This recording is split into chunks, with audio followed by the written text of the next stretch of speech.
Hello hello, welcome back. Good morning good morning. चलिए, अब हम अपना टॉपिक स्टार्ट करेंगे आज का। और आज के टॉपिक में मैं लेकर आई हूँ आपके साथ accounting equation. Accounting equation accounting equation क्या होती थी? अकाउंटिंग इक्वेशन को हम स्टार्टिंग से लेकर एंड तक पूरी कवर करेंगे। बच्चे मुझे कहते हैं मैम लास्ट टाइम पेल, कुछ टॉपिक्स ऐसे दे दो जो लास्ट टाइम पेल की तरह हमारे लिए काम करें।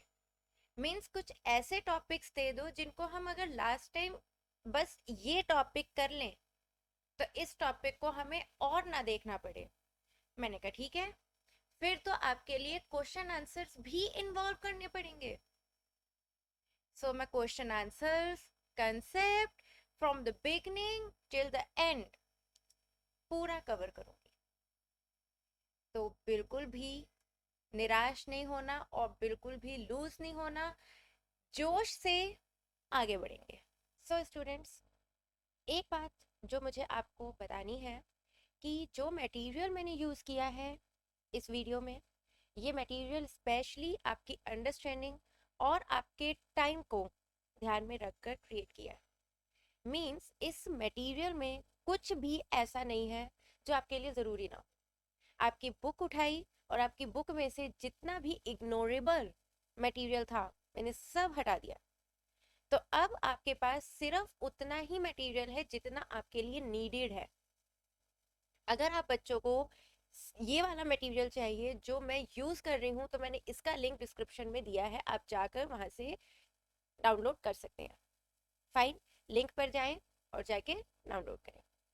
बट ये मटेरियल आप लोगों को सिर्फ और सिर्फ तब लेना है जब आप ये सोचें कि आपने अपना टाइम सेव करना है। इग्नोरेबल चीज़ों को पढ़कर अपना टाइम वेस्ट नहीं करना। इतना मटेरियल होता है जिसमें से बच्चे ढूंढते ही रह जाते हैं, पेजेस ही पलटते रह जाते हैं कि हम कहाँ से शुरू करें और कहाँ से ख़त्म करें। तो मैं मटेरियल लेकर आई हूँ ऐसा कि आपको शुरू से लेकर एंड तक सिर्फ जितना नीडेड है उतना मटेरियल आपके सामने होगा। डन? तो डिस्क्रिप्शन में लिंक है, लिंक में मटेरियल है, मटेरियल लो और प्रैक्टिस शुरू करो। ओके, चलो आगे बढ़ते हैं। सो अकाउंटिंग इक्वेशन हम लोग शुरू करते हैं। अकाउंटिंग इक्वेशन क्या होती होगी? अकाउंटिंग इक्वेशन एक ऐसी इक्वेशन होती होगी जिसमें कुछ अकाउंटिंग टर्म्स होती होंगी। ये तो हमें नाम से ही समझ में आ गया।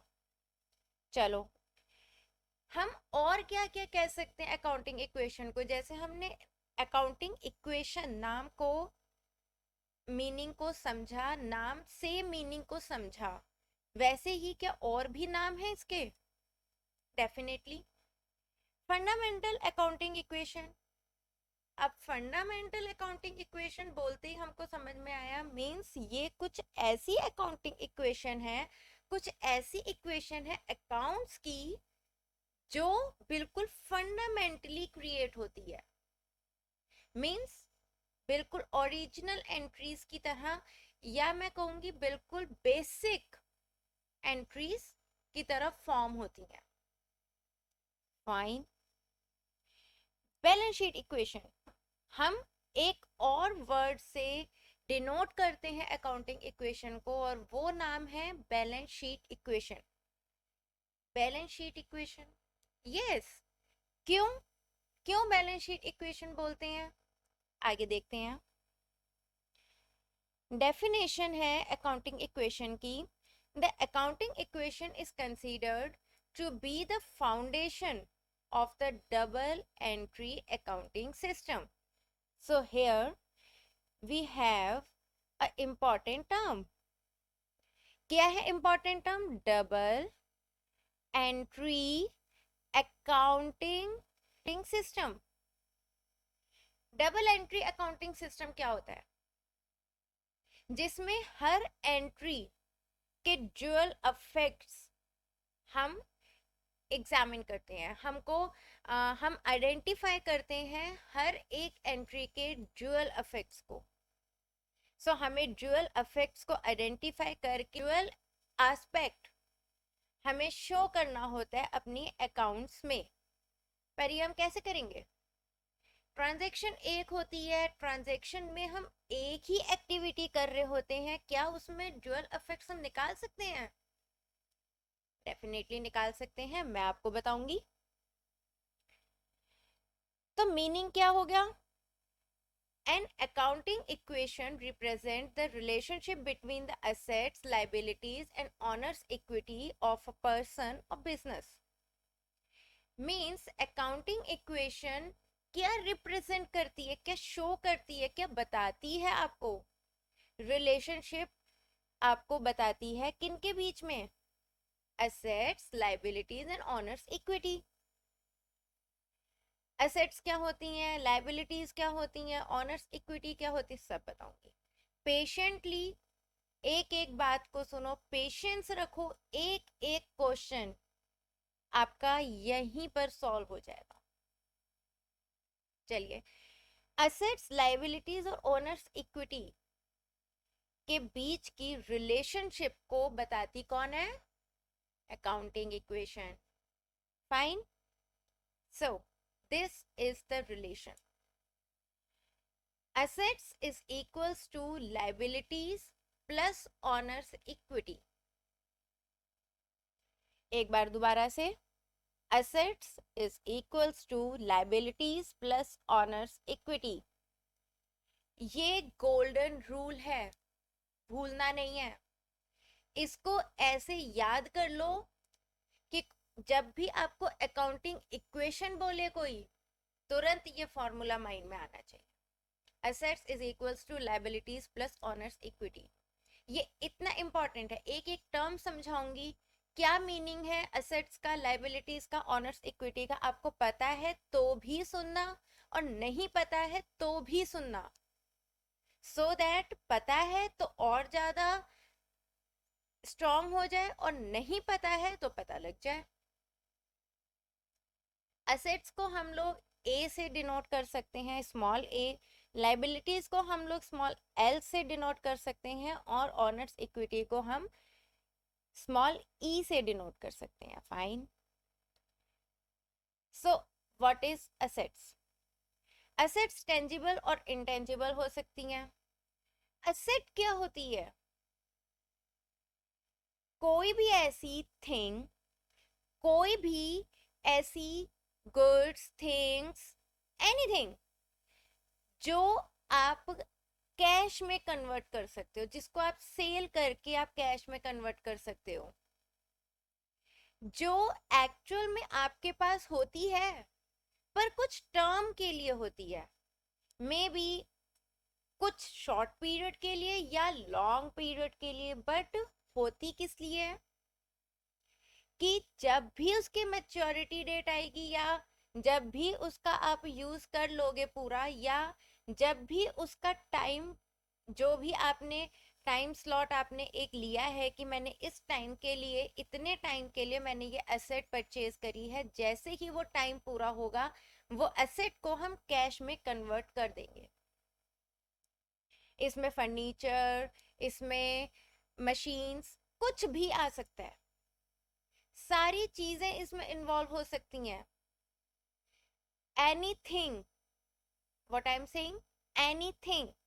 अब एनीथिंग में वो भी चीजें इन्वॉल्व हो गई जो हमें दिख रही हैं, और वो भी इन्वॉल्व हो गई जो हमें नहीं दिख रही।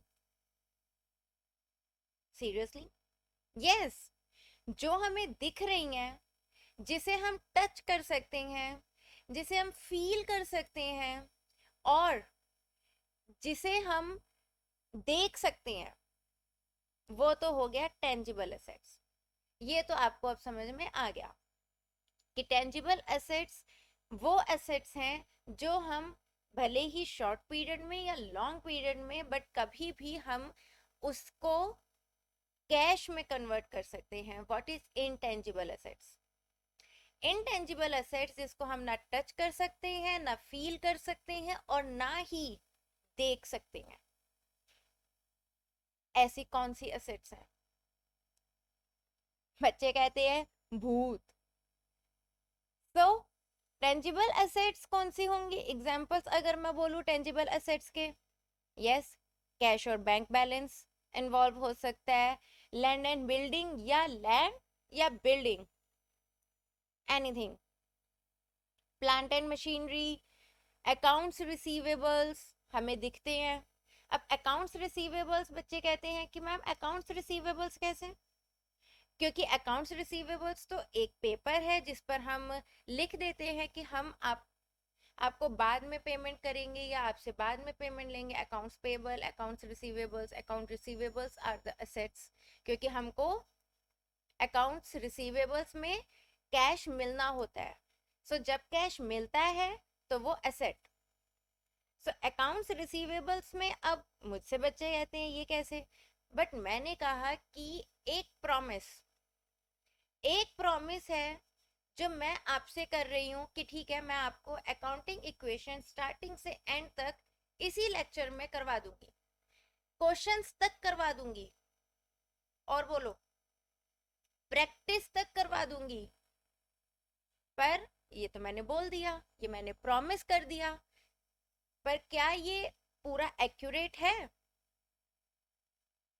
नहीं। क्यों? क्योंकि हमें दिख नहीं रहा है। मैंने बोला, आपने ले लिया। इनटेंजिबल। टेंजिबल कैसे बन जाएगा? जब मैं आपको लिख कर दूंगी। अगर मैंने अपने शब्दों को लिख दिया, कॉपी पेपर पे उतार दिया अपने शब्दों को, तो वहीं से ही अकाउंट्स रिसीवेबल्स क्रिएट हो जाते हैं। इट्स अ प्रॉमिस कि हमको इतने पैसे फ्यूचर में मिलेंगे, हमारे पास ये रिटर्न में है। सो हम अकाउंट्स रिसीवेबल्स को इंटेंजिबल नहीं कह सकते क्योंकि ये रिटर्न में प्रॉमिस है। हमारे पास एक प्रॉमिस है जो हम देख सकते हैं, टच कर सकते हैं और फील कर सकते हैं। यस, पेपर है। Fine. Now inventories again tangible assets. Okay, now come to intangible assets, patents, copyrights, goodwill, brand. अब बच्चे कहते हैं क्यों, ये भी तो हम लोग टच कर सकते हैं। नो नो नो, पेटेंट्स हम टच नहीं कर सकते, राइट्स हम टच नहीं कर सकते। वाई सो? गुडविल हम कैसे टच करेंगे? इनको, ये राइट्स जो होते हैं, हम अपनी ही तरफ से कुछ अमाउंट सोचते हैं, कुछ अमाउंट हम एस्टिमेशन बेसिस पर या मार्केट को रीड करके हम क्रिएट करते हैं अमाउंट, और हम अपने कॉपीराइट्स पर फिट कर देते हैं। है क्या कॉपीराइट? कॉपीराइट सिर्फ एक राइट देता है कि मेरा मटेरियल जो है वो कोई और कॉपी ना कर सके। फाइन। पर जो मेरा मटेरियल जो है वो कॉपीराइट नहीं है, उस पर एक एडिशनल राइट जुड़ता है। तो डेफिनेटली मेरे मटेरियल को अगर मैं टच करूंगी, फील करूंगी या देखूंगी तो वो तो कॉपीराइट है नहीं। तो कॉपीराइट क्या है? उस पर राइट दिया हुआ है कि मैं उसको कॉपी करके बेच सकती हूं पर आप उसे कॉपी करके बेच नहीं सकते। तो कॉपीराइट मींस एक ऐसा राइट है जो आप नहीं देख सकते। Fine. Goodwill, goodwill is just a reputation. मेरी रेपुटेशन कितनी है मार्केट में? अगर मैं ये एनालाइज करने जाऊं, मेरी वैल्यू कितनी है मार्केट में, तो मैं ये एनालाइज करते वक्त खुद से एक एस्टिमेटेड वैल्यू खुद से क्रिएट करूंगी। मुझे लगेगा कि हाँ, मेरा जो कॉम्पिटिटर है, जो मेरे ही लेवल पर है, उस कॉम्पिटिटर को इतनी वैल्यू मार्केट में मिलती है, तो डेफिनेटली मुझे भी इतनी ही मिलेगी। सो गुडविल कुछ नहीं है, वो एक रेपुटेशन है। Brand, again, brand is not a logo only. Logo, आपका जो भी ब्रांड है उसका जो लोगो होता है वो डिफरेंट है, बट आपका ब्रांड डिफरेंट है। आपका ब्रांड बिक रहा है मार्केट में, आपके ब्रांड को देखते ही लोग आपकी मटेरियल या प्रोडक्ट्स को परचेज कर लेते हैं। बट ये ब्रांड क्या है? ये ट्रस्ट है, और ट्रस्ट हम ना देख सकते हैं, ना टच कर सकते हैं, ना फील कर सकते हैं. Fine. It's just a thing जो है पर दिखती नहीं है. फाइन. आगे बढ़ते हैं. Now come to liabilities. What is liabilities? Being legally responsible for something. हम किसी भी something, किसी भी thing के लिए लीगली रिस्पॉन्सिबल हो जाते हैं. मीन्स एसेट्स में कैश मिलता है, आज नहीं तो कल कैश मिलेगा. लाइबिलिटीज मीन्स हमें कैश पे करना है, आज नहीं तो कल. आज ही पे कर दिया फिर तो लाइबिलिटीज क्रिएट ही नहीं हुई, क्योंकि हमने आज ही पेमेंट कर दी, अकाउंट क्लोज. बट अगर हम आज पेमेंट नहीं कर पाए और हमको लगता है कि हम ये पेमेंट फ्यूचर में पे करेंगे, मे बी हम फ्यूचर में शॉर्ट पीरियड ले या लॉन्ग पीरियड ले, पर हमें पे फ्यूचर में करना है. तो जब हम फ्यूचर पेमेंट की बातें करते हैं तो हमारे ऊपर क्या एक बर्डन आ जाता है. Exactly, liabilities. मीन्स हम लाइबिलिटीज क्रिएट कर देते हैं. Fine. Now being legally responsible for something, which means someone is responsible, accountable and answerable towards something. Responsible, accountable and answerable. So responsible, accountable and answerable क्या मतलब है इन words का. Means whatever the thing, whatever the something, जो भी something जिसके लिए हम लोग लीगली रिस्पॉन्सिबल हैं, आज नहीं तो कल, कल नहीं तो परसों हम लोग रिस्पॉन्सिबल होते हैं पेमेंट के लिए. जितनी भी पेमेंट हमें करनी है उतनी पेमेंट के लिए हम रिस्पॉन्सिबल होते हैं कि हमारी ये रिस्पॉन्सिबिलिटी बनती है कि उस टाइम पीरियड में ही हम पेमेंट कर दे, उसको ज़्यादा डिले ना करें. अकाउंटेबल मीन्स अगर हमें पेमेंट करनी है तो वो हमें ही करनी है. क्वेश्चंस पूछने के लिए अगर कोई भी आता है या कोई भी क्वेश्चंस रेज होते हैं तो वो हमसे होंगे रेज, बिकॉज वी आर अकाउंटेबल. क्यों? क्योंकि लाइबिलिटीज हमारी तरफ है. फाइन. आंसरेबल, अगर हम टाइमली पेमेंट नहीं करते या हम जल्दी कर देते हैं या हम लेट करते हैं या हम टाइम पर करते हैं, we have to be answerable. अगर हमने डिले कर दिया तो हमको रीजंस देने पड़ेंगे, व्हाई हमने क्यों डिले किया. और क्या वो रीजंस कुछ भी हो सकते हैं? नहीं, वो रीजंस इतने एक्यूरेट होने चाहिए कि सामने वाला आपके रीजंस को ओके समझे, मीन्स वो सेटिस्फाई हो जाए. Fine. Now like current liabilities, long term liabilities. So liabilities are of two types. अभी तक मैंने बोला आज नहीं तो कल, नहीं तो परसों. कल और परसों में क्या फर्क है? कल short term means near future.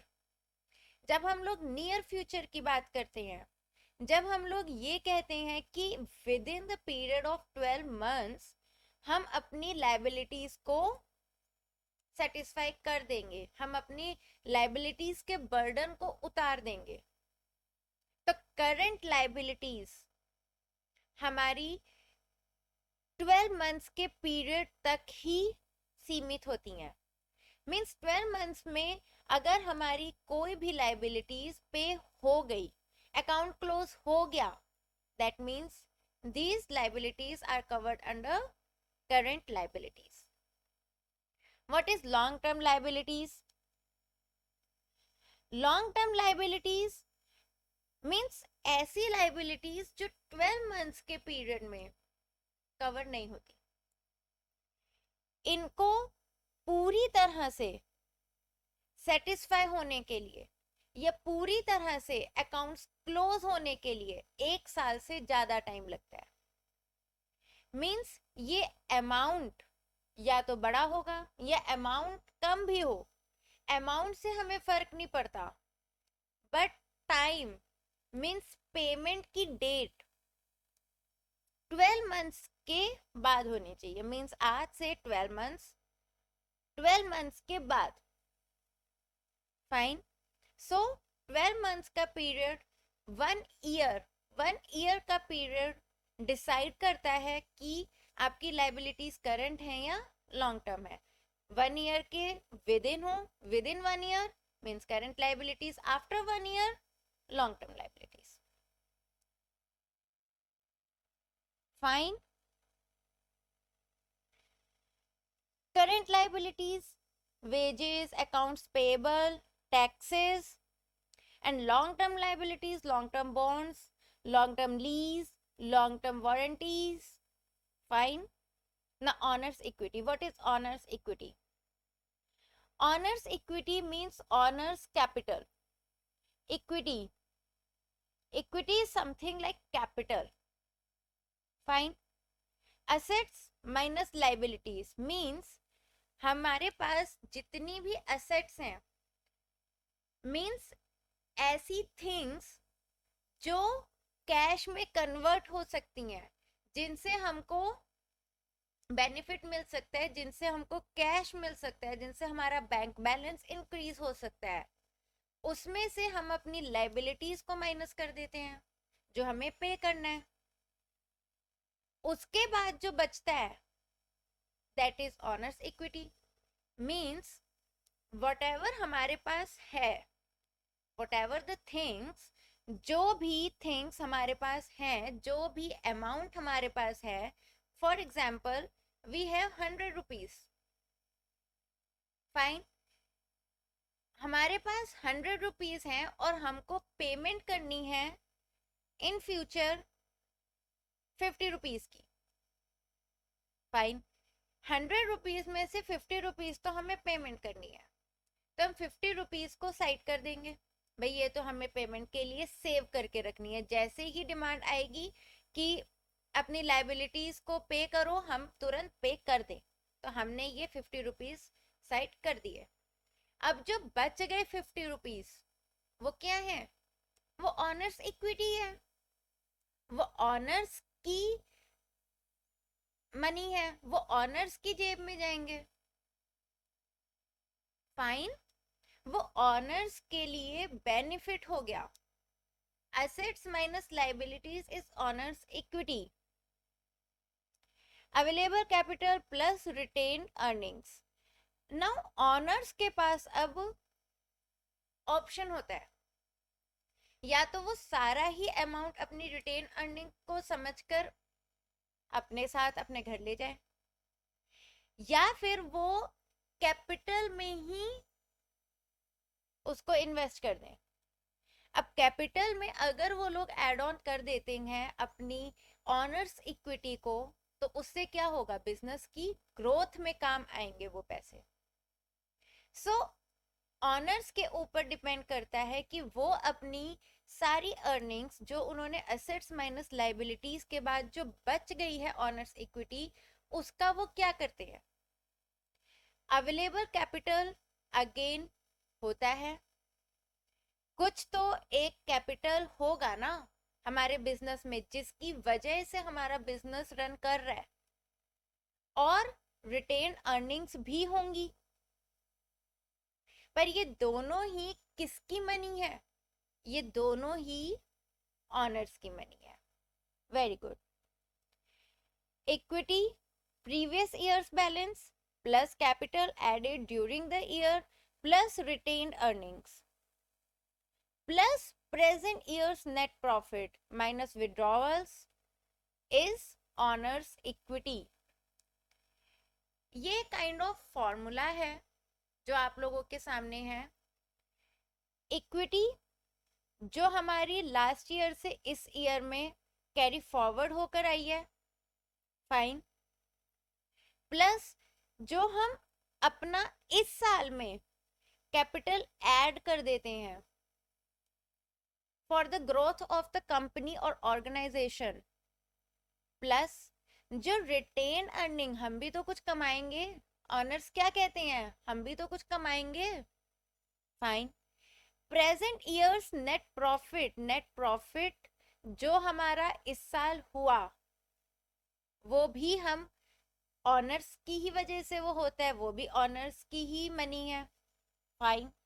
Minus withdrawals जो ऑनर्स ने पहले ही विड्रॉ कर लिया है ऑर्गेनाइजेशन से या कंपनी से, जो ऑनर्स ने पहले ही विड्रॉ कर लिया है वो तो डेफिनेटली ऑनर्स ने विड्रॉ कर लिया है, तो बार बार थोड़ी ना देंगे, आप पहले जो ले चुके हो उसको माइनस कर दो। तो ऑनर्स इक्विटी में जो आप पहले विड्रॉ कर चुके हो बिजनेस में से या ऑर्गेनाइजेशंस में से, वो हम आपको दोबारा से बता रहे हैं कि आपने पहले ले लिया, अब आप उसको माइनस कर दो। विड्रॉवल्स का दूसरा नाम क्या होता है, ड्रॉइंग्स, फाइन। नाउ अब बारी आती है सम एग्जांपल्स की। अभी तक आपने समझ लिया, अभी तक आपने अकाउंटिंग इक्वेशन की टर्म्स को समझ लिया, एसेट्स को समझ लिया, लायबिलिटीज को समझ लिया और ऑनर्स इक्विटी को भी समझ लिया, एंड इन तीनों की रिलेशनशिप भी आपको अब पता है। Assets is equals to liabilities plus owners equity, very good. Repeat करोगे तो आप लोगों को और ज्यादा इंटरेस्ट आएगा, फाइन। नाउ एक एग्जांपल लेते हैं, the position of a businessman on 30th June 1994 was as follows, fine. एक पोजीशन बताई है एक बिजनेसमैन की एक पर्टिकुलर डेट पे, उस डेट पर उस बिजनेसमैन के पास कैश था 5000, फाइन। डेटर्स थे 20,000, मशीनरी थी 60,000, स्टॉक था 25,000, capital 75,000. Calculate his liabilities. Here, उन्होंने assets is equals to liabilities minus owners equity में से आपको assets और owners equity दे दी। फाइंड क्या करना है, liabilities। 3 टर्म्स में से 2 टर्म्स आपके पास हैं, तो क्या 1 टर्म रिमेनिंग टर्म फाइंड नहीं कर सकते, वेरी इजी।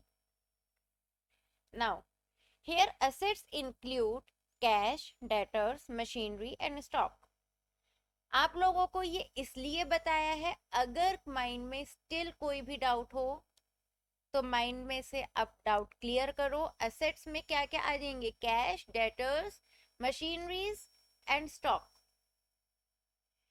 ट्राई करो क्वेश्चन, अपने आप ट्राई करो, वीडियो पॉज करो देन प्ले करो और देखो जो आपने ट्राई किया है वो सही आंसर था कि नहीं, फाइन। अगर आपने पहले कहीं से भी क्लासेस ली है फिर तो आपका ट्राई करना बनता है। Now solution, liabilities is equals to assets minus capital, as we know liabilities is equals to 5,000 5,000 cash, 20,000 debtors, 60,000 machinery, 25,000 stock minus 75,000 its capital, fine। so liabilities 35,000, कितने बच्चों का सही answer, very good. First question था, first example था, और अगर first example भी आपका सही था तो मतलब कि आपको समझ में आ रहा है, तो ये नहीं सोचना ये तो इजी था इसलिए समझ में आ गया, no no no no no. Easy इसलिए था क्योंकि आपने कंसेप्ट को ढंग से समझा तो आपको इजी लगा, फाइन। नेक्स्ट चलते हैं, question, what will be the effect of the following on the accounting equation. अब हमें इफेक्ट्स बताने हैं point by point, fine. Purchased goods for rupees 20,000 from Mahesh on credit, okay। sold goods to Suresh costing rupees 8,000 for rupees 10,000 in cash. Okay. Paid wages for rupees 500. Fine. Withdrew in cash for private use. Private use, point to be noted. 2,000. Paid to creditors rupees 2,000. Question आराम से read करो जिससे कि question समझ में आए, question कहना क्या चाहता है और पूछना क्या चाहता है. Fine. Now solution. Video pause करो और जल्दी से सॉल्यूशन करके वापस आओ और प्ले करके आंसर्स चेक करो. In first point we have stock, तो स्टॉक प्लस हो जाएगा प्लस 20,000. एंड क्योंकि हमने क्रेडिट पे परचेज किया है इसलिए क्रेडिटर्स भी प्लस होंगे. सो स्टॉक एंड क्रेडिटर्स प्लस हो जाएंगे. सेकंड पॉइंट में कैश प्लस होगा क्योंकि सेल करी है, सेल करते हैं तो हमें कैश मिलता है. Cash receive means cash plus. Stock गया, सेल करी है, स्टॉक गया, स्टॉक के जाते ही स्टॉक माइनस हुआ. Now y capital. ट्राई करो. वाई कैपिटल बिकॉज 8,000 का जो मटेरियल था, whatever the goods costing rupees 8,000, 8,000 के गुड्स को हमने 10,000 में सेल कर दिया. तो हमने किया क्या है, 8,000 की वैल्यू थी हमारे गुड्स की, हमने 10,000 में सेल किया. मींस 2,000 के प्रॉफिट में हमने सेल किया. सो कैपिटल प्लस हो जाएगी, हमने प्रॉफिट अर्न कर लिया है. अभी क्या देखा था, जो फॉर्मूला था उसमें नेट प्रॉफिट हमने ऐड किया था इक्विटी में. ऑनर्स इक्विटी में हमने नेट प्रॉफिट ऐड किया था. समझ में आ रहा है? टॉपिक्स रिलेट करो, कंसेप्ट्स को क्वेश्चंस के साथ रिलेट करना शुरू हो. ग्रेट.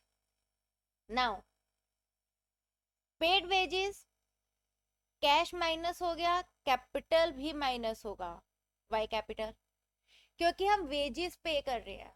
सो वेजेस कैपिटल में से माइनस होती है क्योंकि वो हमारी लाइबिलिटी नहीं है.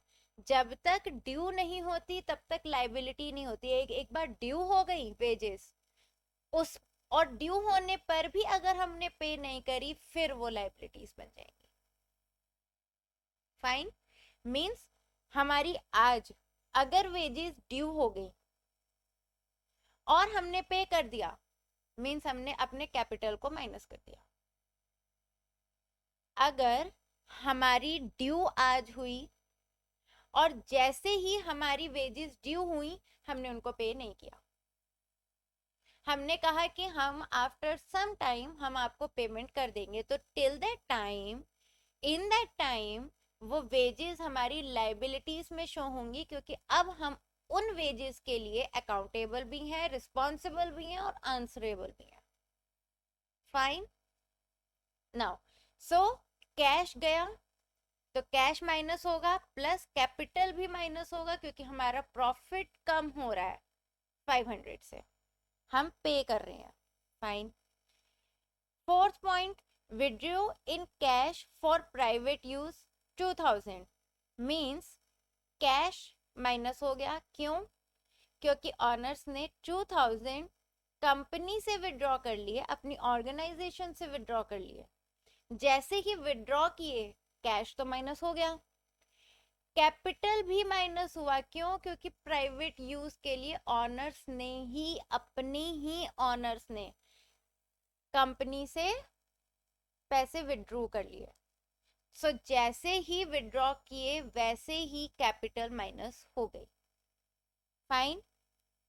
Now fifth point, paid to creditors 2,000. So creditors को पे कर दिया। जब क्रेडिटर्स को हमने पे नहीं किया था तो क्रेडिटर्स इंक्रीज हो रहे थे, अब क्रेडिटर्स इंक्रीज हैं, red line blinking, creditors increase हैं। हमने क्या किया, हमने कैश पे किया और क्रेडिटर्स को कम कर दिया। जैसे ही हमने कैश पे किया और क्रेडिटर्स को कम किया तो कैश पे किया, कैश पे करने पर कैश तो माइनस हो गया, प्लस क्रेडिटर्स भी कम हो गए तो क्रेडिटर्स भी माइनस होंगे। So cash and creditors both are on negative side. Fine. Now अब हमारी अकाउंटिंग इक्वेशन कुछ इस तरह से दिखेगी।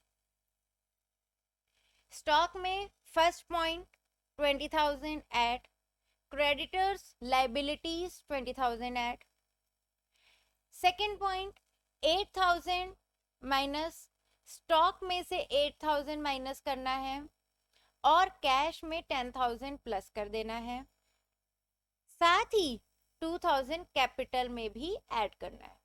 फाइन। थर्ड एंट्री में स्टॉक के साथ कुछ नहीं करना, कैश 500 माइनस होगा, साथ ही कैपिटल भी 500 माइनस होगी। फोर्थ पॉइंट 2,000 हमारा कैश तो माइनस हुआ ही हुआ, साथ ही कैपिटल भी डिक्रीज हो गया। नाउ फिफ्थ पॉइंट, कैश 2,000 से माइनस हुआ, कैपिटल भी 2,000 से माइनस हुई। नाउ सी, सारी ही अलग अलग पॉइंट्स में, सारी ही ट्रांजैक्शंस में आपको एक चीज कॉमन दिख रही होगी, that is totals, nil nil zero zero. क्यों? क्योंकि हर एक ट्रांजैक्शन में हम जितना प्लस कर रहे हैं उतना ही माइनस कर रहे हैं,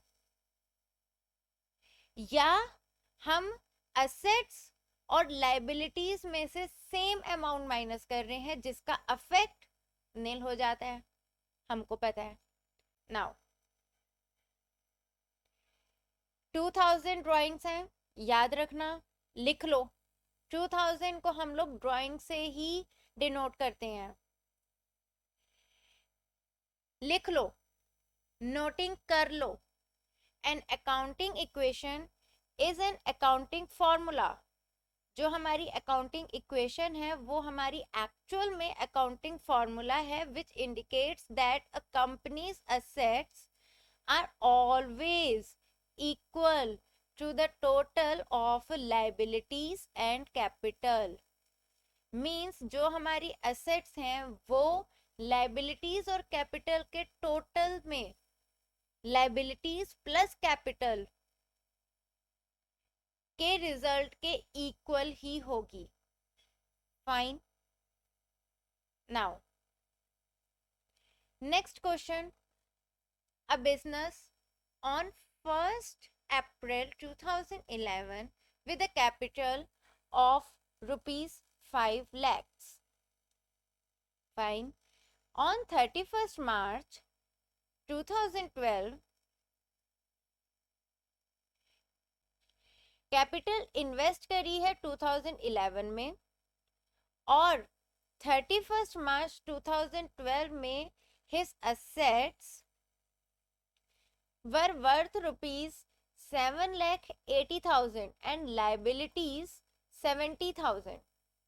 मीन्स 2012 के एंड में, 31st March 2012, so in the year beginning उनके पास 5 लाख की कैपिटल थी और इन द ईयर एंड 7,80,000 की एसेट्स और 70,000 की लाइबिलिटीज थी। Okay, find out his closing capital and profits earned during the year. अब हमको ये फाइंड करना है, कर लेंगे फाइंड, बहुत इजी है। ट्राई करो, ट्राई करो, वीडियो पॉज करो, ट्राई करो, then come back and see the answer, आपने सही किया या गलत किया।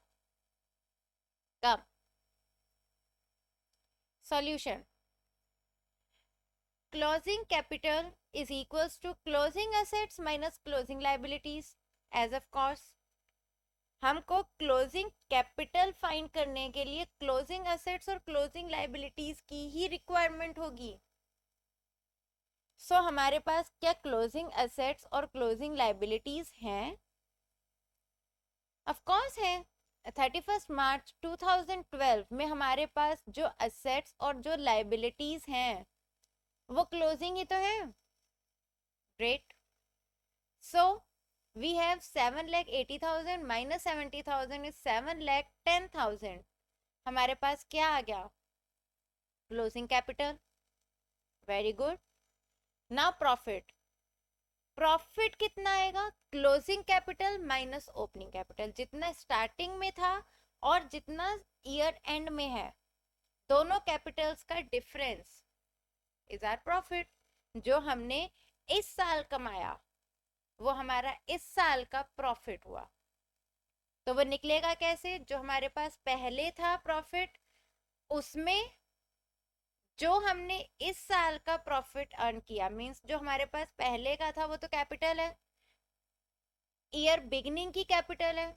ईयर बिगनिंग की कैपिटल में फिर हम प्रॉफिट ऐड करते हैं और फिर हमारे पास क्लोजिंग कैपिटल निकलती है। अब हमारे पास सिर्फ बीच की प्रॉफिट नहीं है, तो अब इस प्रॉफिट को निकालने के लिए दोनों कैपिटल्स का डिफरेंस निकाल लेंगे। डिफरेंस कितना है? 7,10,000 माइनस 5,00,000 इज 2,10,000। कितने बच्चों का सही आंसर? Very good. जितनों का भी सही है अपने लिए क्लैपिंग करो, मैं भी आपके लिए क्लैपिंग कर रही हूँ। Very good. प्रॉफिट्स जिसने निकाल लिए उसने एक्चुअल में फोकस करके क्वेश्चन किया है। कुछ भी नहीं है क्वेश्चन में, बहुत ही ज्यादा इजी क्वेश्चन है। बस क्वेश्चन में करना क्या है? थोड़ा सा फोकस देना है क्वेश्चन को। Fine. Now 5,00,000 is opening capital. Similar question है, एक बार ट्राई करो, अपने आप ट्राई करो, मैं इसका सॉल्यूशन नहीं करवाऊंगी। स्क्रीनशॉट्स ले लो या चाहो तो लिख लो, कॉपी में लिखना इज द बेस्ट थिंग। आप जितना लिखोगे उतना ही सीखोगे। सो ये क्वेश्चन लिख लो और ये क्वेश्चन खुद से ट्राई करो। इसी जो क्वेश्चन मैंने करवाए, जो एग्जाम्पल मैंने करवाए, सेम एग्जाम्पल से रिलेट करेगा। फाइन। आंसर आपको चाहिए, लिख लो। जब सॉल्यूशन करोगे तो देखना आपका आंसर सही है कि नहीं। जस्ट फॉर द क्लैरिटी, सही सॉल्यूशन किया है कि नहीं किया, इसके लिए मैंने आपको आंसर दे दिया। Now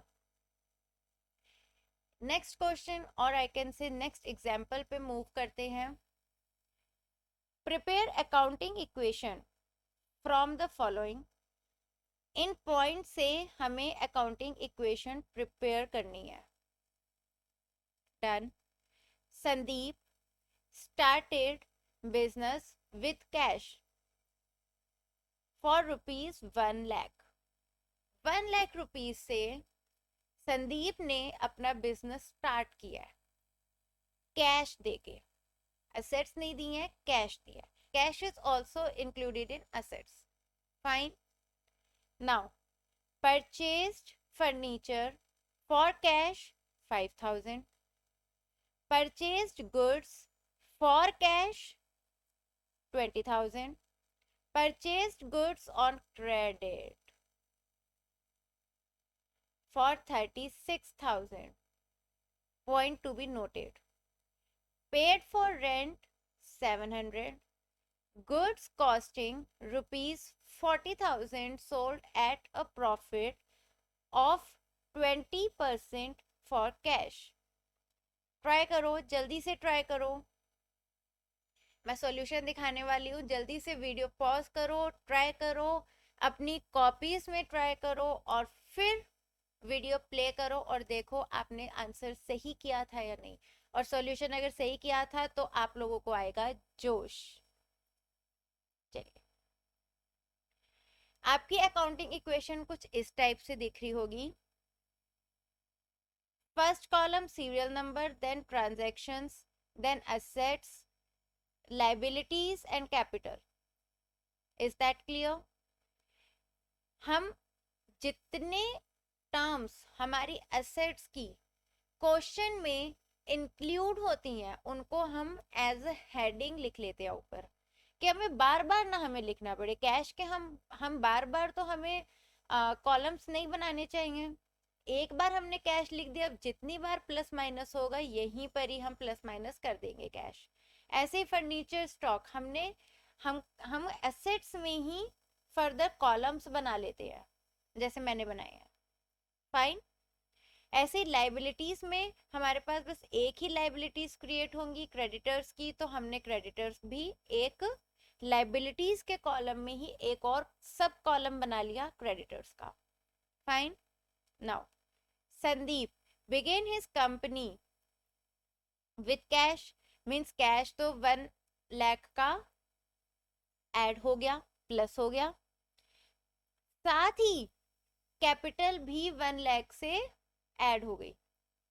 is that clear? Bought furniture with cash, furniture purchase किया है कैश में, तो कैश तो गया 5000 का, बट फर्नीचर आ गया। डन।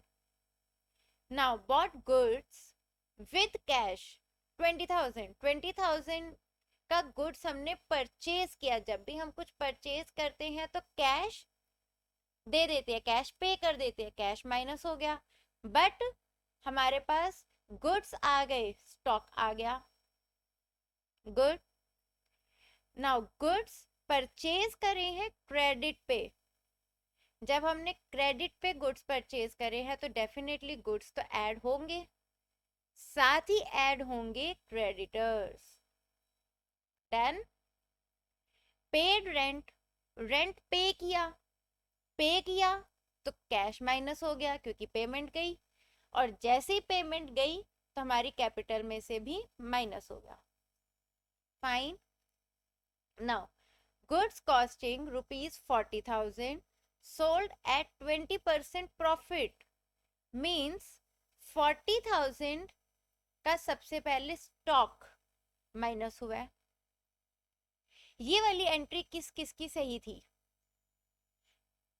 ध्यान से देखो, जिसकी गलत थी वो भी ध्यान से देखो, या जिसकी नहीं हुई, जिसको समझ नहीं आई वो भी ध्यान से देखो, जिसकी सही है वो भी देखो तो कैसे सही हुई है, या एक्चुअल में आपने ऐसे ही सोचे जैसे मैं बता रही हूँ। फाइन। स्टॉक 40,000 का माइनस हो गया क्योंकि हमने स्टॉक सेल कर दिया। 48,000 हमारे पास ऐड हुए, कैश हमारे पास आया एक, तो 40,000 का स्टॉक किया, 40,000 कैश आया, प्लस 40,000 में 40,000 का 20%, 40,000 का 20%, हेयर 40,000 इंटू 20%, ये भी प्लस हो जाएगा, और फिर 40,000 प्लस 40,000 का 20% इज 48,000, एंड जो ये 40,000 का 20% प्रॉफिट है, ये प्रॉफिट हमारा चला जाएगा कैपिटल में। फाइन। एक बार ही दोबारा से समझते हैं इस एंट्री को, मुश्किल नहीं है, स्टिल मैं दोबारा से समझा रही हूं, आपको भी इजी लगनी चाहिए। Goods costing 40,000 sold at a 20% profit on for cash. Fine. हमारे पास गुड्स 40,000 के थे जो हमने सेल कर दिए, मतलब माइनस हो गए, प्लस 8,000 का प्रॉफिट, 20% का प्रॉफिट हमने अर्न कर लिया। ओके। नाउ 40,000 और 8,000, क्योंकि हमने प्रॉफिट में अर्न किया तो डेफिनेटली हमने प्रिंसिपल अमाउंट तो रिसीव किया ही होगा। Principal amount is 40,000 and profit is 8,000, means principal plus profit 40,000 plus 8,000, 48,000 हमारे पास कैश भी रिसीव हो गया है। फाइन। वर्किंग नोट, अगर आपको स्टिल नहीं समझ में आया तो लिख लो, working note, cost of good sold is 40,000. Add profit 20% of 40,000 means 40,000 into 20% is 8,000. Hence selling price is 48,000. ये हमारे पास सेलिंग प्राइस 48,000 कैश प्लस 48,000, ये हिडन इंफॉर्मेशन थी क्वेश्चन में जो आपको फाइंड करनी थी इस वर्किंग नोट के through. Great. Now next question. Try करो, खुद से ट्राई करो. मैं तो कहती हूँ खुद से ट्राई करो. मैं एक बार क्वेश्चन रीड कर देती हूँ, आपको इंपॉर्टेंट पॉइंट्स बता देती हूँ, मेरे साथ रीड करो. चलो. Accounting equation on the basis of following and present the balance sheet. अब हमें बैलेंस शीट भी प्रेजेंट करनी है on the last new equation balance sheet. Fine. Now Manu started business with cash. Fine. Cash में business start हुआ. Cash कितना लगा? 50,000. 50,000 cash की इन्वॉल्वमेंट थी at the beginning. Okay. Furniture purchase किया है 500 का. गुड्स परचेज करे हैं ऑन क्रेडिट 4,000 के. Sold goods on cash. Goods हमने सेल कर दिए कैश पे, जिनकी कॉस्ट थी 500 की, उनको हमने सेल किया है 700 में. कॉस्ट थी 500 की, सेल किया है 700 में. समझ में आ रहा है? Hidden information. हमने, हमारी कॉस्ट कम थी, हमने सेल ज्यादा में कर दिया, तो क्या हो गया? Profit. Now rent received 200. Okay. Goods again purchase करे हैं, बट इस बार हमने कैश में परचेज करे हैं 1000. Withdrew for personal use. Personal use के लिए विड्रॉ कर लिया 700 रुपीज. कोई इशू नहीं है. Paid to creditors 400 rupees. Paid for salaries 200 rupees. सारी ही एंट्री, सारी ही ट्रांजैक्शंस अब आपके बिल्कुल फैमिलियर हैं. अब आपके लिए एक भी एंट्री न्यू नहीं है. जल्दी से कॉपी उठाओ, जल्दी से आंसर करना शुरू करो और सॉल्यूशन तरीके से अकाउंटिंग इक्वेशन बनाकर सिस्टमेटिक वे से अब पूरी प्रिपेयर करो, जिससे कि मैं आपको दिखाऊंगी तब जब आप टैली करोगे अपनी अकाउंटिंग इक्वेशन को, तो आपको लगे कि हाँ आपने प्रिपेयर भी अच्छे से करी थी. प्रैक्टिस में भी पूरा फॉर्मेट बनाकर ही प्रैक्टिस किया करो, उससे आपकी एग्जाम में फॉर्मेट के साथ स्पीड बनी रहती है. नहीं तो बच्चों को जब प्रैक्टिस में आदत नहीं होती है फॉर्मेट क्रिएट करने की, तो कई बार जब एग्जाम में बैठते हैं तो फॉर्मेट्स में ही उनका टाइम सबसे ज़्यादा लगाता है, क्योंकि फॉर्मेट्स की तो प्रैक्टिस ही नहीं करी, फॉर्मेट्स बनाने की तो प्रैक्टिस ही नहीं करी, और फॉर्मेट्स में अमाउंट्स लिखने की तो प्रैक्टिस करी ही नहीं. तो इस वजह से क्या होता है, जब आपको एग्जामिनेशन में, एग्जाम में जब आपको बिल्कुल फॉर द फर्स्ट टाइम अच्छे से फॉर्मेट्स बनाने होते हैं और बिल्कुल अच्छे से एक एक पॉइंट लिखना होता है, तो आपको लगता है कि इसमें ज़्यादा टाइम जा रहा है. और सीरियसली बच्चों का राइटिंग में इसीलिए ज़्यादा टाइम जाता है क्योंकि वो प्रैक्टिस करते वक्त फॉर्मेट्स को इग्नोर कर देते हैं. सो फॉर्मेट्स को इग्नोर नहीं करना, जल्दी से आप क्वेश्चन करो और टैली करो. पॉज करो, क्वेश्चन करो, देन प्ले करो. सो here you have the solution. Accounting equation कुछ इस तरह से आपको अपनी अकाउंटिंग इक्वेशन दिखेगी. एसेट्स में सब कॉलम्स बनेंगे कैश का, फर्नीचर, स्टॉक. लाइबिलिटीज में सब कॉलम्स बनेंगे क्रेडिटर्स के. डन. इतना आपका हो गया. Now Manu begins his company with cash. Cash में कंपनी बिगिन करी मीन्स 5000 से कैश इंक्रीज हुआ, साथ ही 5000 से कैपिटल भी इंक्रीज हुई है।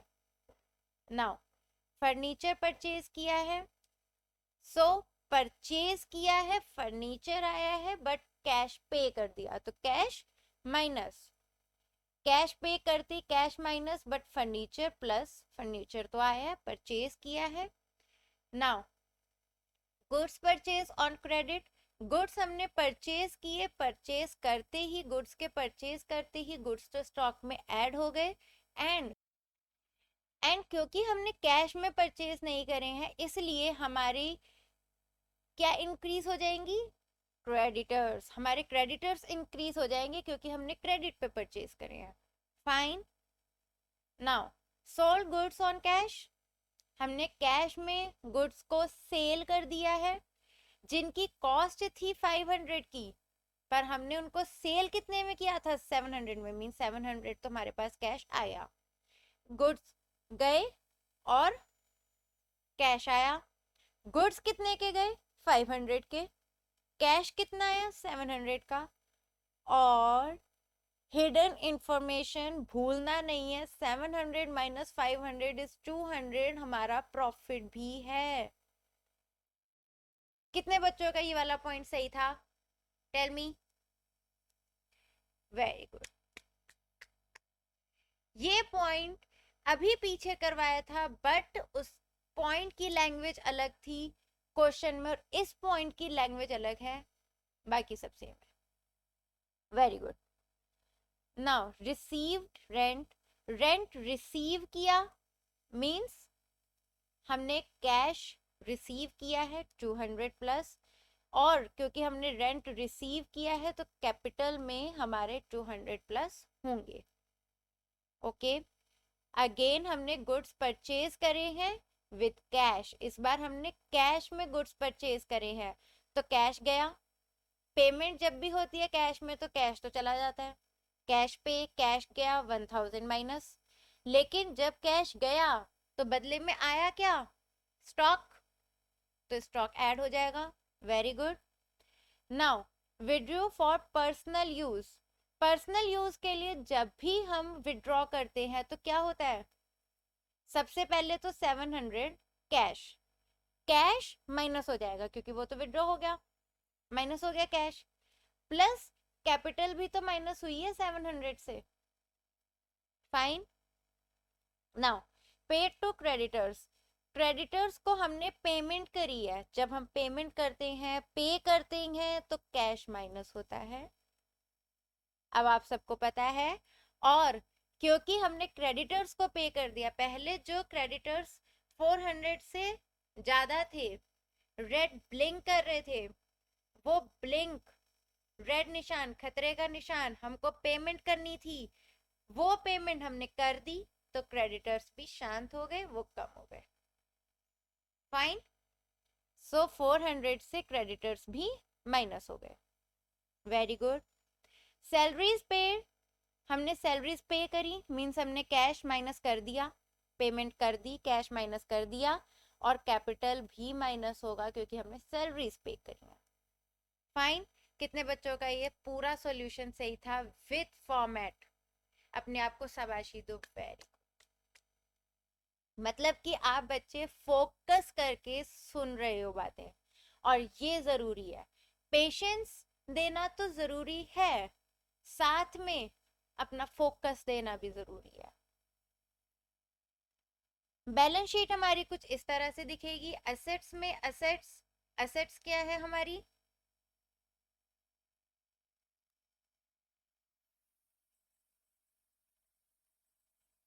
यहाँ पर हमने लिखना है लाइबिलिटीज,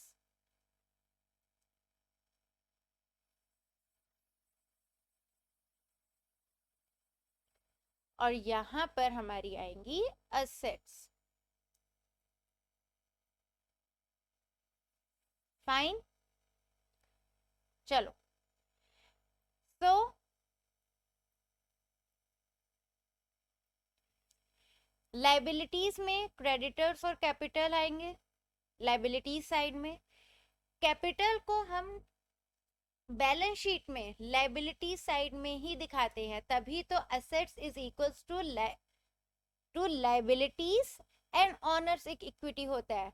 इन दोनों को हम जब सम करेंगे तभी तो वो इक्वल होगा असेट्स के।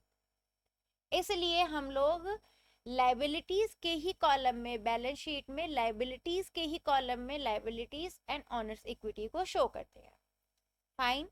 नाउ लाइबिलिटीज और कैपिटल, हमारे पास टोटल्स कितने थे? क्रेडिटर्स के टोटल थे 3600 आ गए। ओके। कैपिटल का टोटल था 49,500 आ गया।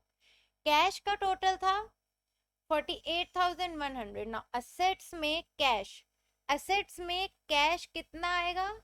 48,100। ओके। फर्नीचर का टोटल कितना है? 500, सो फर्नीचर का टोटल 500। स्टॉक का टोटल कितना है? 4500, स्टॉक का टोटल 4500 आ गया। और हमारी बैलेंस शीट मैच हो गई। अगर आपका सॉल्यूशन पूरा सही है तो आपको ऐसे ही पता लग जाएगा कि आपकी बैलेंस शीट मैच हो जाएगी। बैलेंस शीट मैच हो गई मींस अब आपको और किसी रेक्टिफिकेशन की या चेकिंग की जरूरत नहीं है, आपका चेक हो गया, आपकी अकाउंटिंग इक्वेशन सही है। फाइन। नाउ अब हम अकाउंटिंग इक्वेशन को यहीं पर क्लोज करेंगे। आपने अच्छे क्वेश्चंस कर लिए हैं, अच्छी प्रैक्टिस कर ली है। अब बस बेस्ट ऑफ लक। एग्जाम्स में भी एक बार और ये वीडियो देखकर जाना, सो दैट एक बार और कंसेप्ट्स को अच्छे से माइंड में बिठा लो। कम से कम 2 बार, मेरी रिकमेंडेशन है 3 बार इस वीडियो को जरूर देखो। सो दैट 3 बार क्यों देखनी है? एक बार बिना पॉज करे, जहां तक कंसेप्ट है वहां तक बिना पॉज करे कंसेप्ट को देखना है। सेकेंड टाइम अगेन प्ले करनी है और कंसेप्ट को दोबारा से देखना है और फिर क्वेश्चंस को करना शुरू करना है। थर्ड टाइम आपको अगर कोई कंसेप्ट्स की नोटिंग करनी है तो आप नोटिंग करो। फाइन। थोड़ा सा एक टॉपिक, एक पूरा चैप्टर, एक पूरा टॉपिक आपका कवर हो जाएगा अगर आप 3 बार ये वीडियो देख लोगे। डेफिनेटली एग्जाम में कोई दिक्कत नहीं आने वाली। फाइन। इसी के साथ नेक्स्ट वीडियो में हम लोग मिलेंगे एक नेक्स्ट टॉपिक को लेकर। ओके।